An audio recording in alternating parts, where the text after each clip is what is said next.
ഹത്തയിലേക്ക് പോകും വഴിയാണ് ഷാർജ സ്വദേശികളായ സാലേമും അബ്ദുള്ളയും കച്ചവടക്കാരില്ലാത്ത പച്ചക്കറിക്കട ഉണ്ടാക്കിയിരിക്കുന്നത്.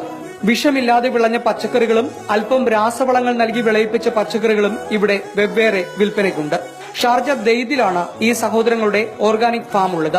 ഇവിടെ വിളഞ്ഞ തക്കാളി, ക്യാപ്സിക്കം, ബയർ, കുക്കുംബർ തുടങ്ങിയ പച്ചക്കറികളാണ് മലീഹ റോഡിലെ അടച്ചുറപ്പില്ലാത്ത കടയിൽ എത്തിച്ചു വിൽക്കുന്നത്.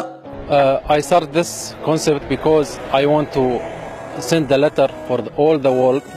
UAE is the safety and the security country in all the world. വിൽക്കാൻ കടയിൽ ആരുമില്ല. ആളുകളെ നിരീക്ഷിക്കാൻ ക്യാമറകളുമില്ല. വില ഓരോ സാധനത്തിന്റെ പാക്കറ്റിലും അച്ചടിച്ചു വെച്ചിട്ടുണ്ട്. കൂടുതൽ എടുക്കുമ്പോൾ കണക്ക് തെറ്റാതിരിക്കാൻ കാൽക്കുലേറ്ററും ഉണ്ട്. ആവശ്യത്തിന് സാധനങ്ങൾ എടുത്ത ശേഷം ഇവിടെയുള്ള പെട്ടിയിൽ പണം നിക്ഷേപിക്കണം. ഒരു കാര്യം ഓർക്കുക, ചില്ലറ ആവശ്യത്തിന് കരുതണം. ബാക്കി തരാൻ ഇവിടെ ആരുമില്ല. മറ്റൊരു രാജ്യത്തും വേറൊരു ലോകത്തും ഇങ്ങനൊരു സംഭവമില്ല.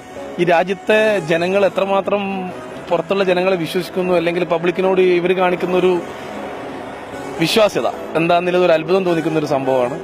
ഓർഗാനിക്കും സാധാരണ പച്ചക്കറികളും വേർതിരിച്ചാണ് വിൽക്കുന്നത്.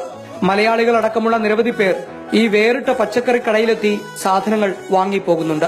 കള്ളവും ചതിയുമില്ലാത്ത നാടുകൂടിയാണ് UAE എന്ന് ലോകത്തെ പഠിപ്പിക്കാൻ കൂടിയാണ് ഷാർജ സ്വദേശികളായ സാലിമും അബ്ദുള്ളയും ഈ കട തുടങ്ങിയിരിക്കുന്നത്. ക്യാമറമാൻ ജോബിൻ ഇഗ്നീഷ്യസിനൊപ്പം ഐപ്പു വള്ളികാടൻ, മാതൃഭൂമി ന്യൂസ്.